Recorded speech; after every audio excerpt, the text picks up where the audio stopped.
all for joining us this morning. And I don't want to keep you waiting for the main events and our speakers here. Let me just introduce our speakers this morning para naman malaman yung mga pangalan nila. To my immediate left, we have Ms. Carla Duena, who is running customer experience management for Enterprise, the Enterprise Group.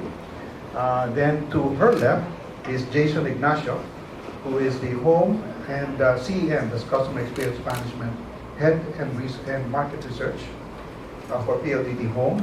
And to his left is Paul Pajo, he's from the Smart DevNet Group.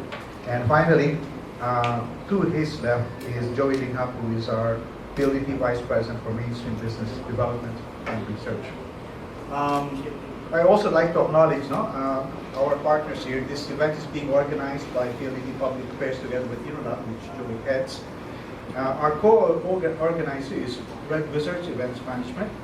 And our partners are here, our internal partners are PLDT Home, PLDT SME Nation, Smart DevNet, Idea Space Foundation, and Voyager Innovations. I think you're familiar with most of them.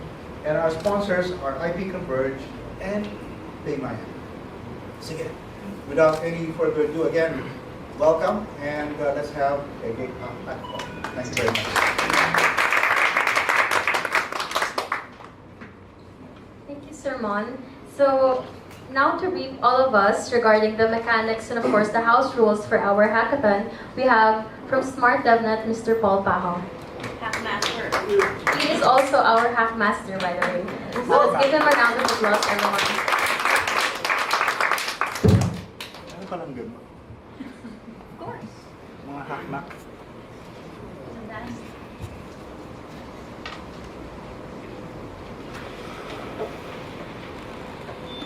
Yes, good morning. Good morning. So it's amazing we have developers in the morning normally. So I'm guessing you did not sleep right, and after this you'll sleep.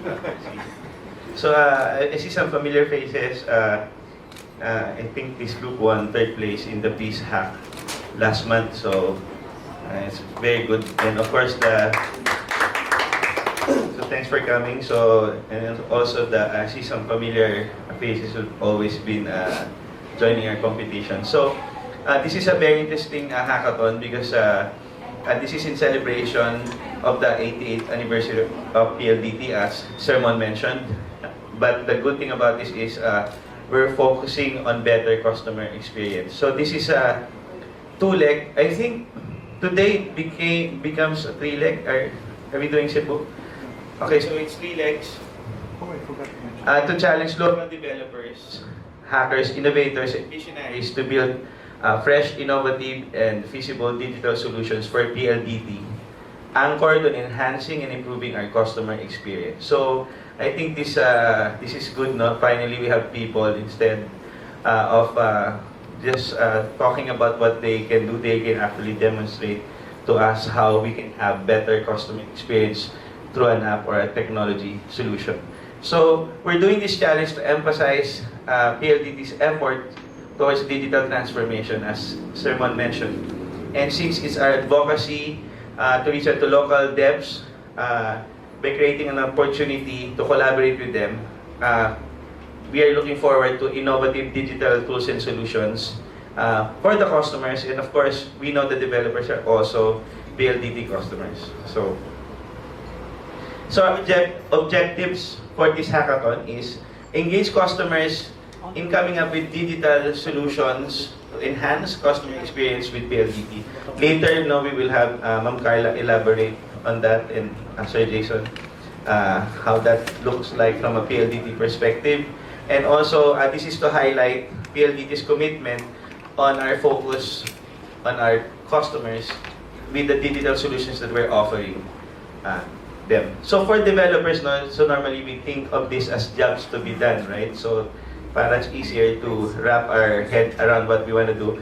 So knowing the existing PLDT customer experience, what technology intervention can you create as a developer to improve customer experience? So so think about that. Pag-isipan natin, like knowing what you know about PLDT and the customer journey, like what would really help the customer in enhancing that experience. Also, if you're an app developer, what can you suggest to PLDT? Maybe an app, a solution, an intervention that will dramatically improve customer experience. What would that app be? So normally, di ba, in the course of a customer journey, normally developers see many things, no? Sabi mo, sana ganito na lang, sana ganito na lang. So this is your chance to actually actively inform PLDT how could that actually happen. Okay ba yun? Right? So, yes, finally. Okay. I like hackathons. I call hackathons the opposite of complaining. Diba? Kasi instead na complain ka, you just come up with an app to solve it. So for our venue, of course, we have 3 legs. For Manila, it will be the Tansalanda PLDT Inolab, Manila, right? So, and we will have also 2 more sites, Cebu Inolab in Mabolo, and Davao Inolab. For security reasons, di ko na lang lalagay address dyan.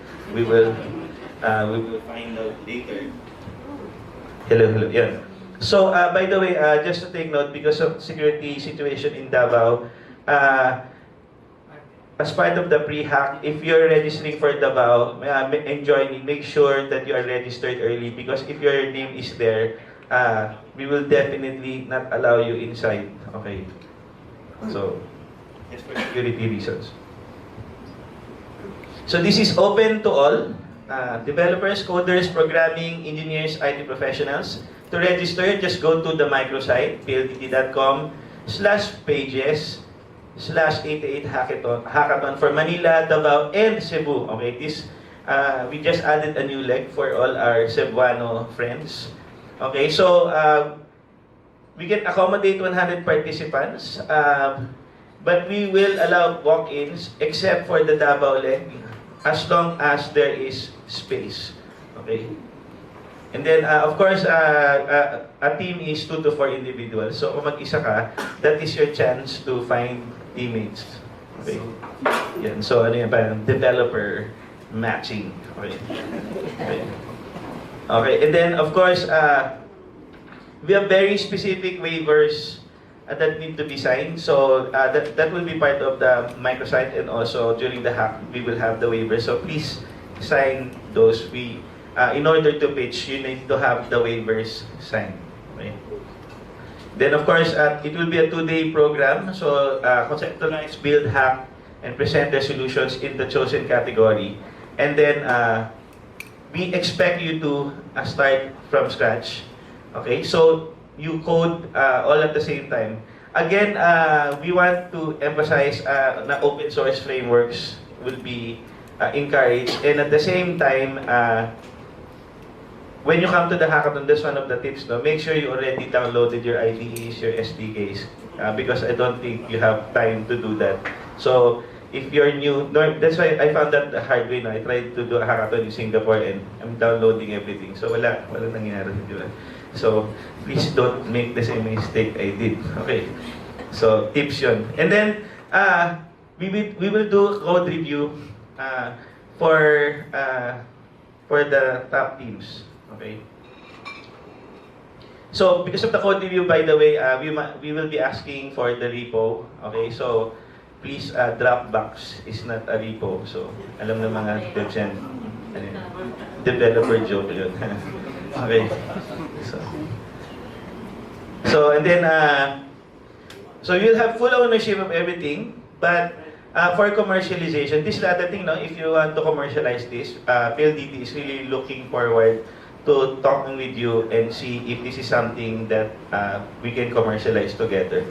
Okay, but of course, see waivers, terms and conditions.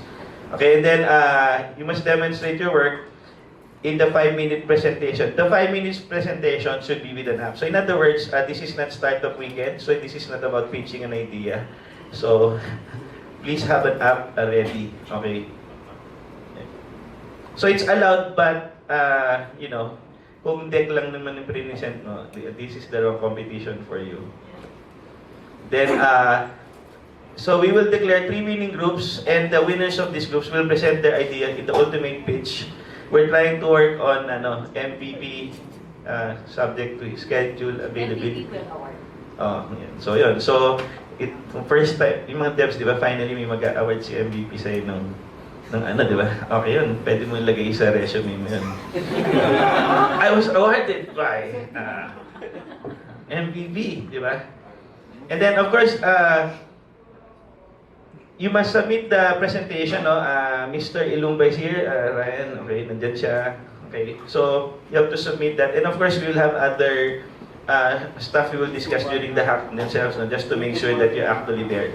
Okay, so again, please assign someone from your team to like keep track of all these things on the timelines, the requirements nung panel.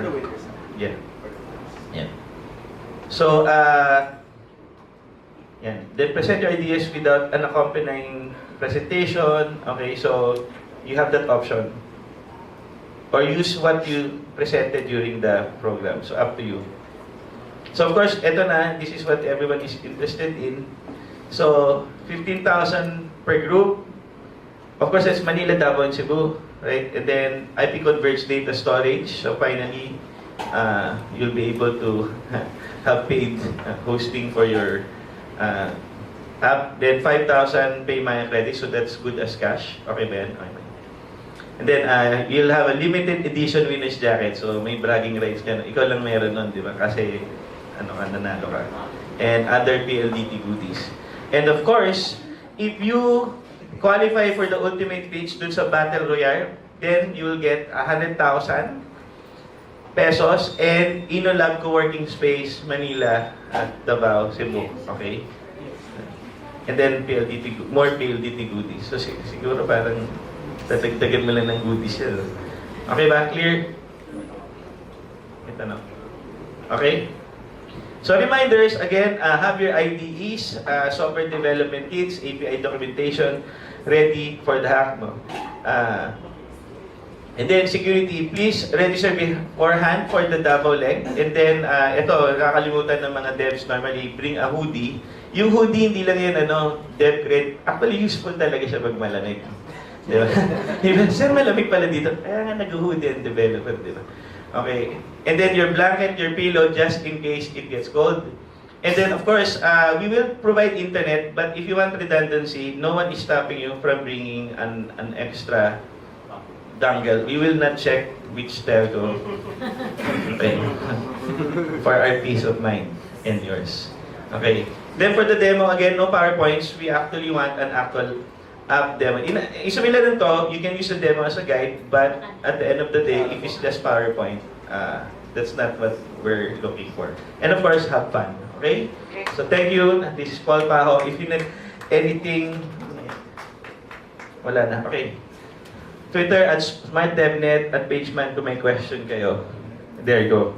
Or email me just in case you have some developer-centric questions. And of course, for PayMaya, we do have a developer API. So if you're interested, that's developers.paymaya.com. So you might want to look at the documentation ahead of time and practice it. So if you want to do PayMaya integration for your app for some reason, then you can do so ahead of time. So thank you.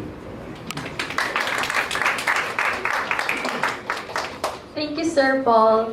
So now to give us an overview of what the entire customer experience is about, and of course to give an overview as well of our home subscribers' customer experience, we have Sir Jason Ignacio from the Home Customer Experience Management. Let's give him a round of applause.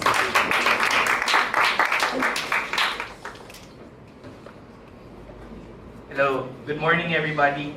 Good morning to everyone in Davao and Cebu. So sabi nga ni Paul, it's a breath of fresh air seeing you developers here today. Pero I also see you as customers, di ba? And that's what's important actually. Much as a lot of what I'm gonna be showing you here today is PLDT's perspective of how customers view us. Di ba? You also need to put value doon sa mga insights that you personally have as customers of our services. I'm hoping you are. Sino ba dito ang nagsasubscribe sa internet? Sa bahay. Sa bahay. Diba? Sino dito nagsasubscribe sa PLDT internet? Ayun. Oh, may points na kayo kagad. Okay. May points na kayo kagad for the hackathon. Okay? So, okay. So, I'll go ahead with my presentation. No? So, anyway, yung flow ng presentation ko, I'll just talk about what customer experience is, di ba? Why is it important? How did we get here? Di ba? And what's the prospect for businesses in the future? And what's the role of customer experience there? Okay, so there's a lot of definitions that you can search online, di ba? On what customer experience is. Pero personally, I like this particular definition. This came from the Harvard Business Review. And the reason I like this is that there are 3 key ideas that are embedded in this particular definition. If you can click. Yeah. So here, diba? So customer experience is the sum totality of how customers engage with your company and brand, not just in a snapshot in time, but throughout the entire arc of being a customer. So the 3 things that I wanted to highlight is that it's the sum totalities. Diba? Hindi na siya katulad before na parang it's individual interactions. We need to look at it end to end. Another important concept here is that the word engage. No? Before, it used to be really one-way communication between the companies and the customers. And it used to be from the companies, from the businesses, going to the customer. Walang say si customer, diba? On how businesses conduct themselves. But now, it's no longer like that, diba? Customers are now more empowered. They have a voice, diba? In how companies conduct their businesses. And they have to listen to what people say at their own peril, diba? And then, you have to look at it as an entire arc, diba? Hindi lang siya from, you just don't look at it overall, as we used to look at it before, na parang, before, we used to look at it, how are we performing in terms of revenues? How are we performing in terms of customer satisfaction on the overall? If we're doing a good job, if we're getting high scores, then we give ourselves a pat in the back. Now, it's no longer like that. It has to be really actionable. You have to look at it across all experience stages, across all touch points. Next slide, please. Yeah, so how did CX evolve? Yeah, so this is a nice chart that we were able to get. And actually, it stems really from the evolution of industries and capitalist society as a whole. Diba? Parang, if you look at the chart, diba? Parang everything up until probably the year 2000 is still parang a legacy of yung industrial revolution which started, diba, mga 1700s, 1800s. Diba? Where the differentiator for companies really was how to optimize operations, how to optimize business, how to optimize distribution for them to become really dominant in their particular category.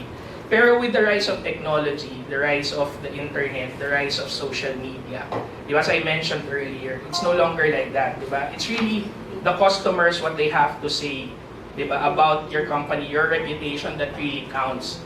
So right now, diba, from the age of information in the 2000s, we're now in the age of the empowered customer.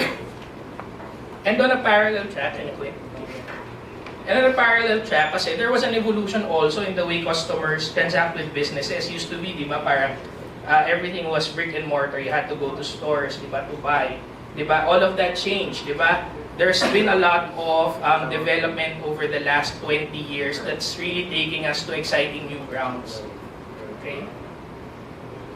So what really happened was that before, the control was really with the big businesses. No? And right now, what happened, the balance has shifted. Diba? The power is now on the side of the customer. Diba? So the customer really owns the companies today, as si Mark Cuban said. Okay.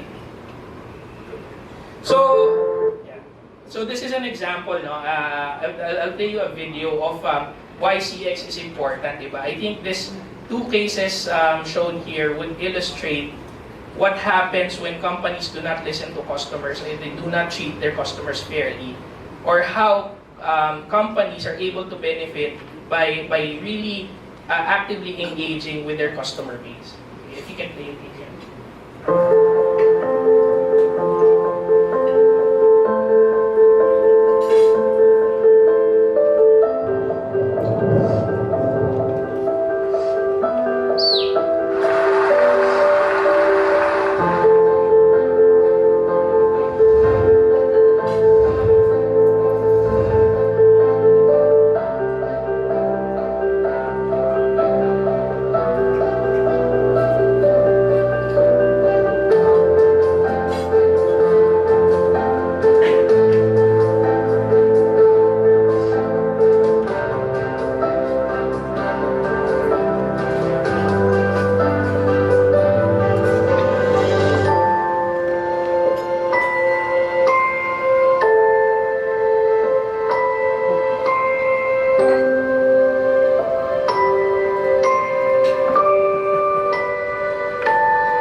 the beaks and the feet and chicken nuggets. Is that true? That's nice. That's what you're getting in a basket of fries, which basically is about 4 medium fries. Hopefully, Mike, that answers your question.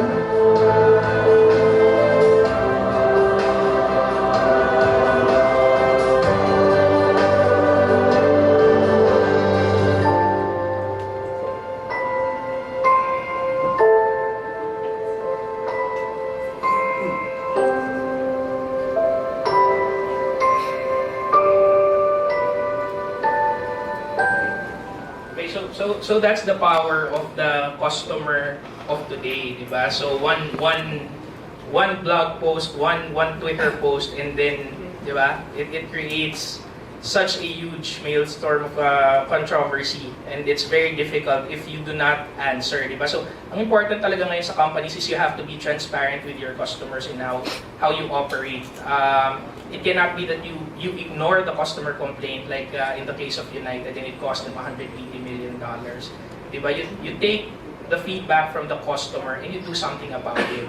That's what's really important today. Okay? But don't take those two cases. No, there's actually been a long-term study conducted by Watermark Consulting that really shows that companies who are considered customer experience leaders are really reaping the benefits. No, so there, in this case, this is a study of Fortune 500 firms. Di ba? The customer experience leaders are actually triple in terms of ROI compared to the average. Pero yung customer experience laggards mo, they're actually down negative 33%. So it's really very important. Okay. Yeah. Actually, in the case of PLDT, before I segue to this, we've actually found also that promoters are actually 3 times less likely to disconnect their services compared to detractors. So talagang may value if the customer really loves your brand. So this is actually a framework that's been developed by Bain & Company. Bain & Company, for those of you who do not know, they're a leading management consulting firm globally, and they're really one of the pioneering consulting firms in the space of customer experience. So from their point of view, they're saying that what's really important for organizations to be able to keep up with the age of the empowered customer, number one, is really to have customer centricity, the goal of their top-level leadership, diba? So when you talk about top-level leadership, that's CEO levels and S1 downs. They have to be the champions of customer experience. Studies have shown that without that sponsorship, a lot of customer centricity campaigns actually fail. And then also, after that, another overarching arc of successful companies is being able to measure and monitor your performance. So this is really where voice of the customer monitoring becomes important, because that really fuels all the solutions development that we're doing, at least from the point of view of PLDT. No? So you really need to constantly measure, constantly get feedback to find out ano ba yung pain points ni customer, diba? And then what solutions do we need to come up with to be able to address them. Obviously, it needs a clear understanding of the customer throughout the journey. It has to be founded on needs-based product development. Gone are the days when it's really technology that's driving the development of products. Now you really have to pinpoint the need of the customer that you need to satisfy and then develop your product around it, even your support systems. You have to have end-to-end monitoring of customer experience. I'll show you later how we're doing it for home. And then obviously you need to have a drive for continuous improvement. Tuloy. It never ends. It's actually kaya later on yung aming model, you'll see it follows the symbol of the infinity, diba? And it's really feedback from the customers churning the solutions, whether it's on an ad hoc basis or what we call yung mga inner loop, diba? So we try to get feedback and then try and fix those individual problem cases, but also those feedback collectively taken are also our inputs to developing long-term solutions, di ba? And obviously, underpinning all of that, di ba, you have to have people, di ba? The employees need to also have that view. There's a challenge actually in customer experience where internally a lot of people think that if their job is not customer facing, di ba, kung nasa loob lang naman ako lang naman yung nagde-develop ng process, then you have no impact on the customer experience. But that's really very far from the truth. All of us within PLDT collectively have actually an impact on the experience of our end users. And then also, fueling all of that is really having that operational and analytic infrastructure. So continuous yung collection ng data, continuous yung learning, continuous yung development ng mga solutions. Okay? So I hope with that, you have at least a working understanding of what customer experience is. So after this, I think I'll transition na to how we do it for home. So I'm handling home customer experience. Okay? So home customer experience, no? Actually the PLDT customer experience group is relatively new. We were founded in 2012, so we're about 4 years old. And it's formed under the group of business analytics and customer experience management. In terms of where we are situated within the organization, we actually have a direct line to the president and CEO. We're a bit lower than the other business groups.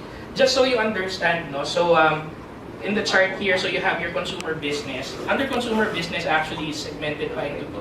You have individual, which is the wireless and smart yun. And then you have PLDT home. So I'm handling home customer experience. Si Carla here, later on, she's handling the one for enterprise. So ganun yung delineation lang. Pero customer experience, just to show you how important it is within the organization, it has a direct line to the CEO. Okay? And in terms of our vision, so we've defined it earlier this year, it's really to deliver awesome customer experiences. No? So that's where we want to go. We're not there yet, but that's where we want to go. Okay? So this is what I mentioned. So this is how we do things in a very broad scale. No? So our high-level process map. So information centricity. So everything to the right is really all of the feedback collection mechanism that we have in place to gather customer concerns, feedback from the customers to really fuel solutions that deliver business value for us. Okay? PLDT, so this is an amalgamation of a lot of different literature. So we monitor everything from buying to using, to renewal or leaving, no? And within each phase, there's actually sub-phases, di ba? Customers first have to get to know you before they apply. They apply, we install, di ba? Once we install, di ba? You get to use the service, you get to experience the quality of service. Obviously, part of using, because all of us are in, we're selling postpaid products, so billing, paying is under that. Service assurance, which is repair and restoration. And then, of course, we also cover the touch points. No? Yung touch points namin include the hotline, so the traditional call centers. We have our physical stores, and also we have online. No? So you have the website, you have the chats, etc. No? And obviously, we also monitor loyalty and churn. So I think in terms of the opportunities for you in trying to help us out, build solutions, di ba? Think of yourselves as customers, di ba? You are subscribing to our services. Di ba? More than the things that I've imparted here, look at your own personal experiences when you went through these individual stages, nung nag-apply kayo, nung naghahanap kayo ng information, nung mag-a-apply pa lang kayo, nung in-install yung service ninyo, ngayong gumagamit kayo, ano yung mga na-experience yung problema? Any volunteers naman na-experience yung problema ngayon? It's okay. Di ba? So yun, I think that really makes it very, very, very concrete for you, di ba? In terms of what things we need to improve on. Kasi we're monitoring it, pero we're also reporting it on an aggregated scale. Diba? So sometimes when you do aggregation, you lose out on some things. So there's really value on the personal experiences that you're undergoing to really help us identify kung ano personally yung na-experience yung itong problema sa akin, itong bad trip si PLDT pagdating sa ganito. Diba? How do we fix it? How do we fix it? Okay? In terms of our monitoring, I won't go through this. So we're using NPS just because that's really the global benchmark ngayon. NPS is Net Promoter Score. Net Promoter Score is really just derived from talking to your customers and asking them to rate you from a scale of 0 to 10. And then we get the proportion of people who give us ratings of 9s and 10s, subtract the proportion of people who rate us 0s to 6s, and then you come up with a Net Promoter Score. That's actually the global standard right now for measuring satisfaction in advocacy. So just to illustrate the point, it's actually being compiled by a global body. It's called Satmetrics, diba? And this is, they actually do a compilation per industry. So this is for ISPs. So this is mostly US and UK operators. If you notice, yung NPS scores over the last 4 years has been going down. Nag-recover lang siya ng slightly nung quarter 1 of this year. And that's because telco is really a very challenging industry to operate in, very highly competitive, diba? So that's the reason why the NPS scores are dropping. Okay, and then in terms of how we monitor everything, so we monitor everything year-round. So we do, so ang manner namin of monitoring is really through surveys. So we do the surveys year-round, day-to-day. As we're talking today, we're doing call-outs to thousands of customers, okay, just to get feedback. And we do that across experience stages, across different products. And then what's also very important, as I mentioned earlier dun sa model ni Bain, it's not enough that you report in aggregate that this is the top trouble for this month, this is the top concern of the customer. Pero individually, when we receive feedback from the customers, when we do our survey saying na, I hate your service because sobrang bagal, then what we do actually within CEM is we actually have a mechanism wherein that customer concerns flows through a process and it goes down to operations para talagang ma-resolve. Diba? So as we're trying to fix everything holistically, we're also trying to solve the individual customer's concerns. Okay? And then to supplement all of that, we also do deep dives, diba? So yung kanina we showed you across different stages. So ito meron kaming deep dive. So for example, we do journey mapping by stage. So application and provisioning. We've done journey mapping for restoration. Just to explain this further, the journey mapping involves us talking to the customer, diba, finding out ano ba yung experience niya for a particular journey. Nung nag-apply po kayo, diba, saan po kayo nag-apply, ano yung nangyari, ganyan. And then we map that out against what also happened internally based on the system logs. And then we see kung nasaan yung mga gaps. And then we identify solutions based on that. Diba? And this has fueled a lot of solutions for the home team. Diba? This actually led to how we need to redevelop the website, how we need to redevelop the application process, the installation, the restoration, etc. Okay? And then, so once we identify the problems, diba, it's very easy to get caught up kasi sobrang daming problema, sobrang daming pumapasok na concerns ni customers. Diba? It's so easy to get too focused on addressing a particular concern. Pero minsan you lose sight that it's actually part of a bigger problem. So from CEM, we've actually taken a systemic approach to attacking the problem. Can you repeat it? So, and that has led us to solutions in different areas, di ba? Kasi minsan, it's really just a matter of educating the customer. Minsan, it's really just asking people to be compliant to internal processes, etc. Now, I think in terms of where you can also help out, it's really in this part here, no? Yung customer issues. Kasi a lot of the times, di ba, I'll give you some examples. Customers are complaining, for example, to PLDT, wala kaming internet connection.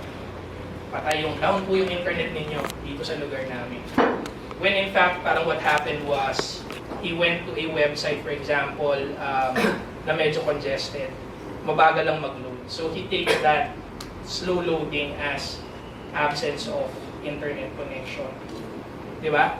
A lot of our customers are not even tech-savvy enough. It's good that your developers, your millennials, di ba, you're really digital native, di ba? Pero a lot of our customers, like me, di ba, we're digital migrants, di ba? Hindi kami natives dyan, di ba? We're just learning as we go along. They don't even know how to change the passwords on their modems. So they rely on the default passwords. Probably some of you here have seen yung mga posts, this is how you hack, di ba? A PLDT DSL account, or this is how you hack your neighbor's Ultera service, di ba? So, and it's led us, for example, to come up with solutions, stopgap solutions like, let's just turn off that facility of changing opening that facility to customers, no, in terms of changing the passwords on their modems. Kasi nga it leads to some hacking issues. Pero is it the best way? Not necessarily, because what happens is they need to call us now, di ba? If they need to change their modem passwords, di ba? So those are simple things, di ba? That you can probably help us out on is on customer education. Okay?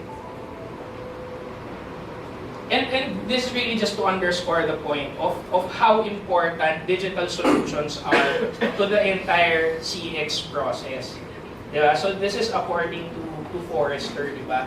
You can never really become a successful customer-centric company without embracing digital, because the solutions are really in that particular area. And if you notice, diba, they're saying in terms of their mandatories, the technologies now really need to support the entire life cycle, diba? So it's the same diagram that you saw earlier, just presented in a different way, diba? Pero it spans everything from getting to know about the product, to engaging with the provider, up to buying, up to using, diba? And then there's the different slew of areas where digital solutions can come into play, whether it's in the area of customer service, product innovation, marketing, etc. Okay?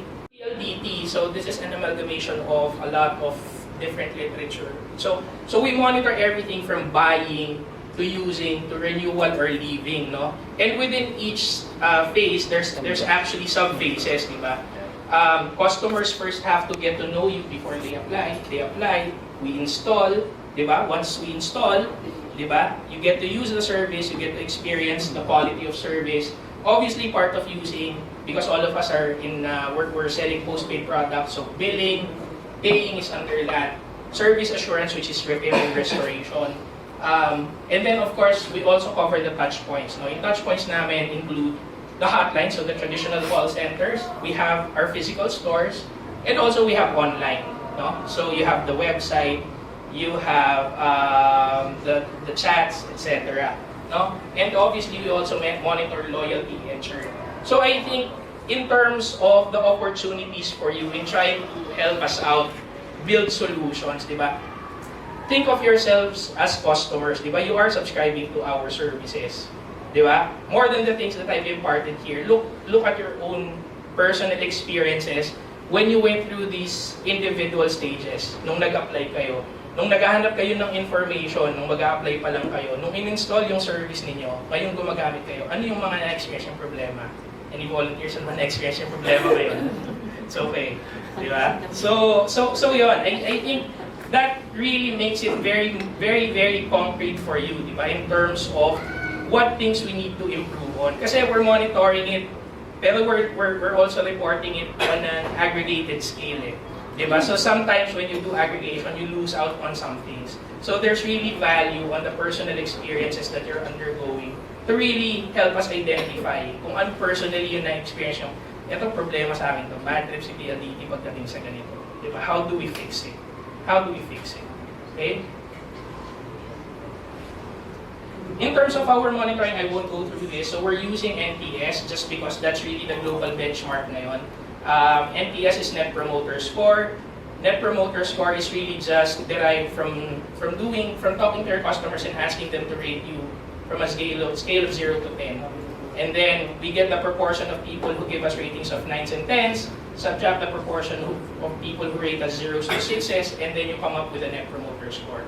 That's actually the global standard right now for measuring satisfaction in advocacy. So just to illustrate the point, it's actually being compiled by a global body. It's called Satmetrics, diba? And this is, they actually do a compilation per industry. So this is for ISPs. So this is mostly US and UK operators. If you'll notice, yung NPS scores over the last 4 years has been going down. Nag-recover lang siya ng slightly nung quarter 1 of this year. And that's because telco is really a very challenging industry to operate in, very highly competitive, diba? So that's the reason why the NPS scores are dropping. Okay, and then in terms of how we monitor everything, so we monitor everything year-round. So we do, so ang manner namin of monitoring is really through surveys.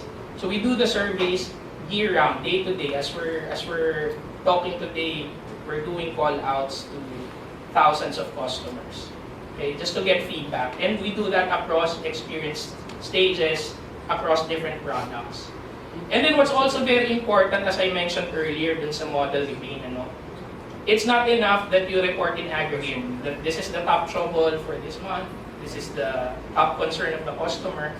Pero individually, when we receive feedback from the customers, when we do our survey saying na, I hate your service because sobrang bagal, then what we do actually within CEM is we actually have a mechanism wherein that customer concerns flows through a process and it goes down to operations para talagang ma-resolve.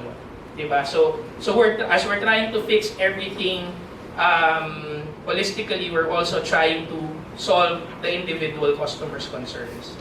Okay?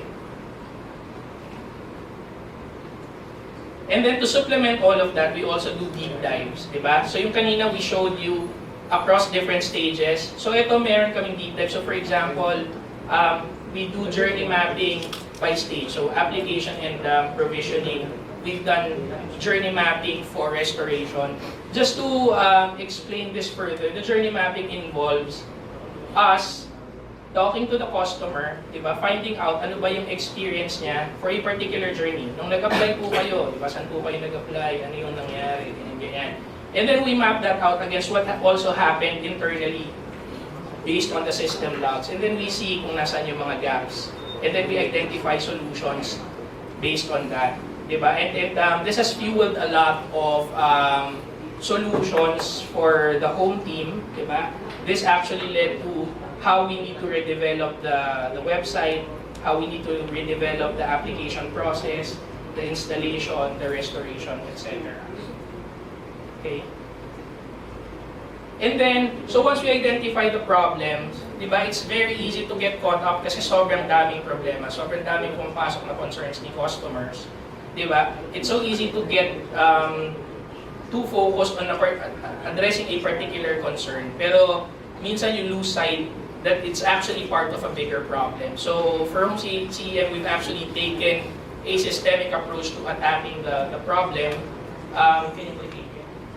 So, and that has led us to solutions in different areas, di ba? Kasi minsan, it's really just a matter of educating the customer. Minsan, it's really just asking people to be compliant to internal processes, etc. Now, I think in terms of where you can also help out, it's really in this part here, no? Yung customer issues. Kasi a lot of the times, di ba, I'll give you some examples. Customers are complaining, for example, to PLDT, wala kaming internet connection. Patay yung down po yung internet ninyo dito sa lugar namin. When in fact, parang what happened was, he went to a website, for example, na medyo congested. Mabagal lang mag-load. So he takes that slow loading as absence of internet connection. Diba? A lot of our customers are not even tech-savvy enough. It's good that your developers, your millennials, diba, you're really digital native. Diba? But a lot of our customers, like me, diba, we're digital migrants. Diba? Hindi kami natives dyan. Diba? We're just learning as we go along. They don't even know how to change the passwords on their modems. So they rely on the default passwords. Probably some of you here have seen yung mga posts. This is how you hack. Diba? A PLDT DSL account. This is how you hack your neighbor's Ultera service, di ba? So, and it's led us, for example, to come up with solutions, stopgap solutions like, let's just turn off that facility of changing opening that facility to customers, no, in terms of changing the passwords on their modems. Kasi nga, it leads to some hacking issues. Pero, is it the best way? Not necessarily, because what happens is they need to call us now, di ba? If they need to change their modem passwords, di ba? So those are simple things, di ba? That you can probably help us out on is on customer education. Okay? And this is really just to underscore the point of how important digital solutions are to the entire CX process. Diba? So this is according to Forrester, diba? You can never really become a successful customer-centric company without embracing digital because the solutions are really in that particular area. And if you notice, diba, they're saying in terms of their mandatories, the technologies now really need to support the entire life cycle, diba? So it's the same diagram that you saw earlier, just presented in a different way, diba? Pero it spans everything from getting to know about the product, to engaging with the provider, up to buying, up to using, diba? And then there's the different slew of areas where digital solutions can come into play, whether it's in the area of customer service, product innovation, marketing, etc. Okay? So I'll just end here, but this is the Bain framework for successful customers or their consumer. What can we provide them? What can we give them? Or what experience can we give them so they in turn can give that experience to their customers? Maybe just I'll give you a brief of SME. Okay, anyway, not yet. All right. Well, SME Nation was formed in 2007. No? Its mandate at the time when it was first launched was to cover, create, and customers or their consumer. What can we provide them? What can we give them? Or what experience can we give them so they in turn can give that experience to their customers? Maybe just I'll give you a brief of SME. Okay, anyway, not yet. All right. Well, SME Nation was formed in 2007. No? Its mandate at the time when it was first launched was to cover, create, and I'd like to put that on the table. What other digital ways can our customers reach us to get immediate help and allow us at the same time to constantly communicate with them? How do we educate and encourage them to use other options? And when I say other options, beyond telephone and email. And last but certainly not the least, I hope you guys are already starting to think about many things that you can recommend. But last and certainly not least, I'm not sure if you've heard of telecommuting, but best for you to start researching on it. Now, I'd like, the next page right there. Can a telecommuting arrangement be as effective as a centralized hotline, email and chat, where you have to hire hundreds of personnel to actually support that? Now, there are other ways to actually run a customer service support team. And what is it in telecommuting can we actually use or realize? What are the ways by which it will help us engage with our customers the same way as we would engage if we were to have a centralized team? What are ways to manage the agent hiring, training, and performance or productivity management, their availability and their accessibility, as well as ensuring data and information security? And of course, in the end, how do you actually pay that? So I hope that the three examples is already helping you start to create solutions in your head that would help us service our customer better, and at the same time making sure that we achieve that awesome customer experience. So good luck to everybody, and thank you very much for joining.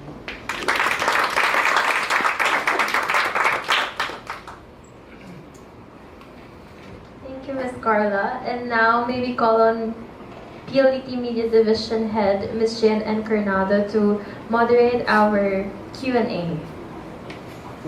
Most exciting part. I'm sure you have a lot of questions, but since we're also streaming live in Davao and in Cebu, maybe, is it okay, we'll just, and also Baguio, maybe we can take questions first from Davao. Clem is there. Hi, Clem. Hello, ma'am. Hi, Clem. Can you take 2 to 3 questions from there? Do our Davao attendees have questions?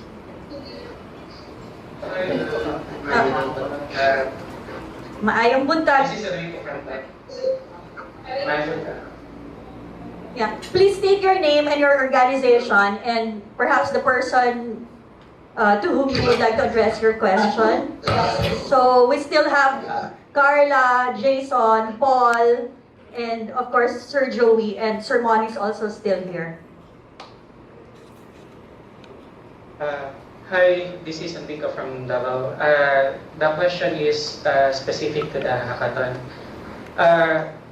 Is the hackathon objectives specific to customer facing?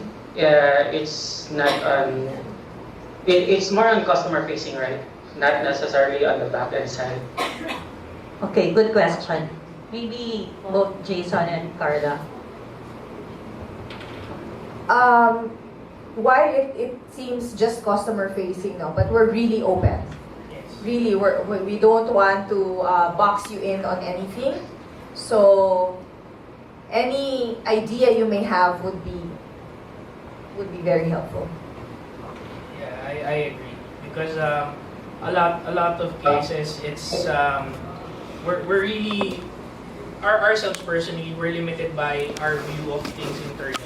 Where we need your help out is really you giving us the perspective from the customer side and really telling us what you want, how you want it. I mean, it's really open because it might be a case that it's us who needs to adjust our systems and our platforms that need to adjust to the needs of the customer more than you adjusting to us. Okay. I think the short answer is not necessarily. Yeah, So not it's necessarily. really wide open. Yes. Okay. Another question from our friends in Davao.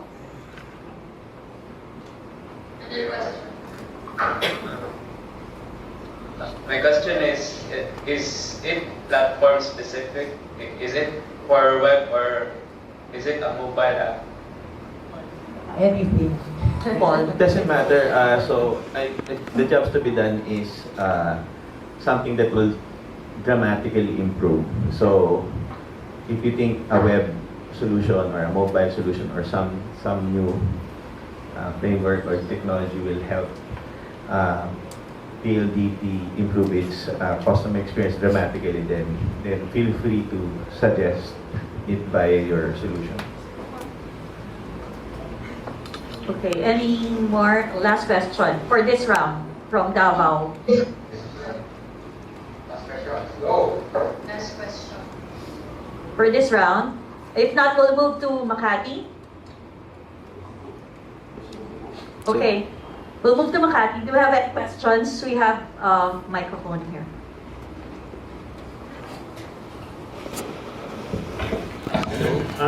I'm just curious, will you provide us some data sets if ever?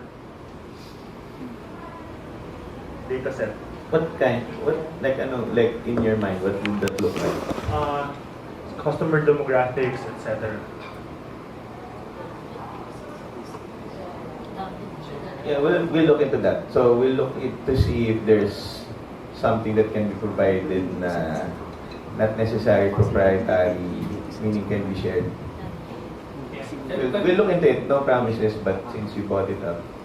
Yes, because also in the case of Home, for example, we're actually catering to all 21 million households in the Philippines. So any data from the census, for example, would be just applicable also to us in terms of who we need to serve. Also, for Carla's presentation earlier, I think she also presented the profile of an SME customer. Good morning. In relation to the previous question, may I add, customer transcription ba? Pwede rin. Yung mga... Okay, when you're sa engaging with data a set. customer, tapos you have like a customer transcript. Mga Tama yun. complaint. Open pa kayo doon to release? Kahit wala na yung name, kahit customer ID. I think Yeah, you, we can. I think what you want to do is you want to parse, no?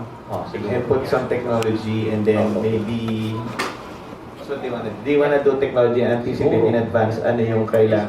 So they need a sample customer transcript. I guess for easier facilitation, it would probably be also helpful if you, for example, pinpoint a particular experience stage or a particular touch point. Because, for example, in our case, we collect, as I mentioned earlier, we collect information, we collect feedback across the journey of the customer. So we have lots of verbatim comments from customers, whether you're talking from an application standpoint, an installation standpoint, contacting our hotlines, we have that as well. So we can, yeah. So which of those would you want? We can, if you can narrow it down, because there's a lot. Anyway, regarding that, kumbaga, we will respect the privacy. Yeah. We can filter out the identifiers. We can just provide you the actual comments. That's no problem. It's importante yung text naman. Yes. Ano yung pangungutang? Okay. You only have one spokesperson there. Ako na naman. Okay, last question from Makati for this round. Sige. So, aside from Paymaya, what are the other KPI? I think Chica will be available, and then we're looking to launch a new API. We'll keep it secret because yeah. So I think we'll do a public beta for this for that one. So I think you're the best audience to try to give it a try, right? I think you wanna look at it first and then tell us how we can improve it also. So, pag maayos yung gamit, panalo na yan. Okay, thank you so much. So, may mga techie questions na I don't understand. Can we move to Cebu? I think Girlie is there in Cebu. Can we patch up Cebu, please? Hi, Girlie. Do we have questions from Cebu? Yes. Hi, good day. I am Mark Quinn from Cebu. So, my question is it really in November 19 and 20, the hackathon? For Cebu, yeah. Yes. It will be concurrent with Davao. So you can choose whether you want to go to Davao or Cebu. So I heard kasi there's some people from Cebu who wanted to go to Davao. So now I think there's also people in Davao who want to go to Cebu. I don't know how that works, but apparently those developers just go back and forth from those two places. Okay. Yes. Yeah. To answer the question, for our Vismin leg, so we consider it our Vismin leg, it's November 19 to 20. So 2 locations in Cebu, Inolab, and Davao. Inolab. Okay, na lang. Another Thank you. question from Cebu? Okay. Okay. Thank you, Girlie. Can we move to Baguio from our attendees from Baguio? No questions, ma'am. Ano? Hello. Okay, thank you, Baguio. We can move back to Davao. Do we have questions from Davao? Clem? Hi, Clem. Punong-puno kayo dyan, Clem. Hi, ma'am. May questions pa po ba from our friends in Davao? Hi, Alan. Oh, so next from Davao. Actually, we're excited on November 19. No more questions now. All are excited for this hackathon. Yes, thank you so much. That's Alan Amina Arzona in Davao. Thank you, Alan. Oh, from Makati. They are the Davao. Hello? Yes, we by the can hear way, these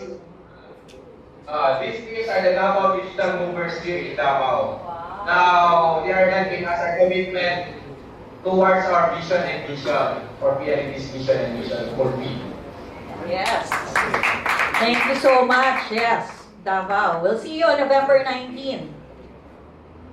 Okay, can we move to Makati? Our participants here. This last round, last chance for question. Hello. Oh, yeah. Hi. For your existing customers, for your existing customers already, what are your current touch points? Like you have email, hotline. What do you have at the moment, and what would you is most popular? Okay. Or to see. Well, for the home segment, right now, bulk is still with traditional voice hotline. We also have our online channels. We have web chats, but it's not being tracked.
questions. Wala na. We have no questions na daw. Okay, we hope to just see you on November 19. Also, Davao, thank you for your questions. And Makati. So, Cebu, Davao, November 19, and from Manila, November 12, 13. I'll give the mic back to Hannah. Thank you, everyone. But before we officially close the program, may we call on Mainstream Business and Development and Research Head, Mr. Joey Dimham.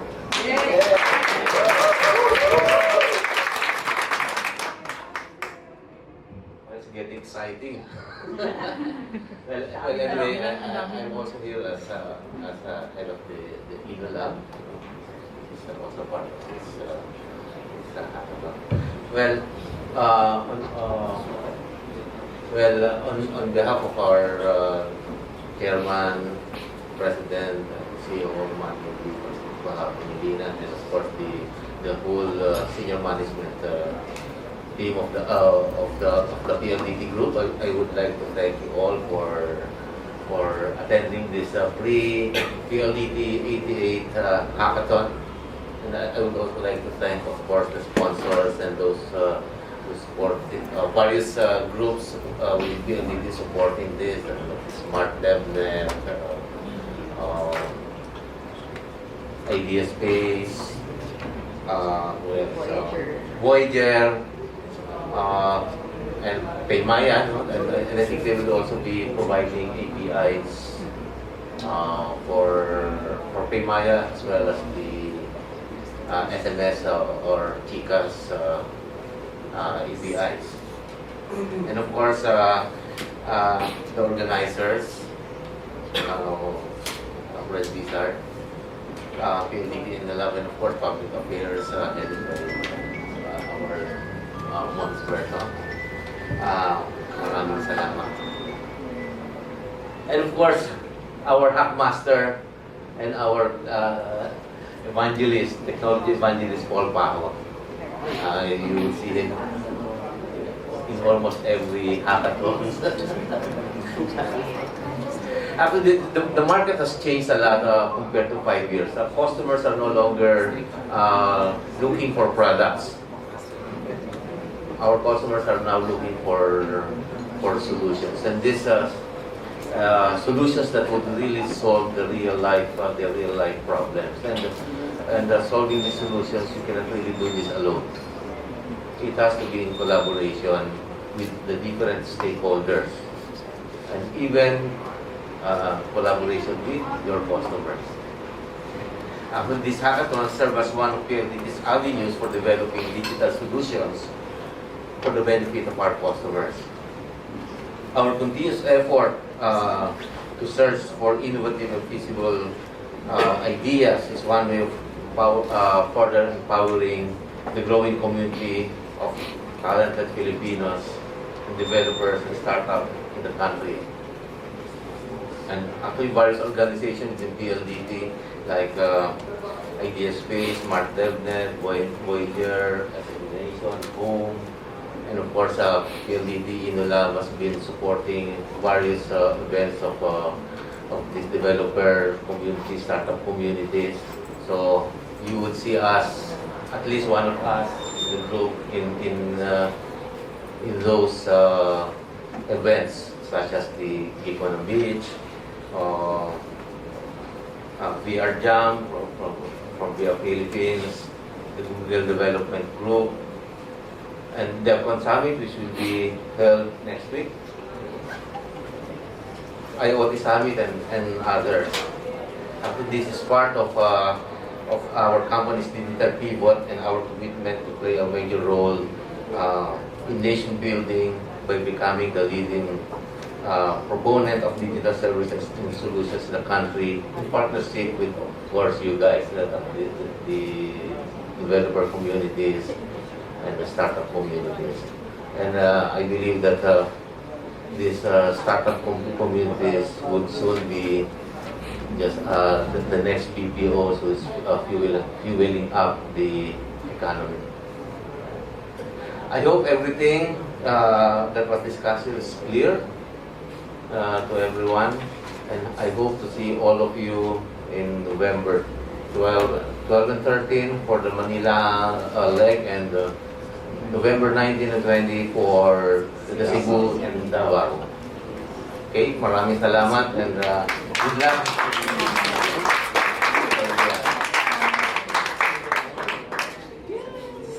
Thank you, Sir Joey. So before you guys leave, kindly go or visit the microsite at plb.com/88hackathon. You can register there, and also we'll be uploading the presentations from today. And we also have some refreshments and pasta and sandwiches at the back if you want. So thank you so much for coming and have a good day.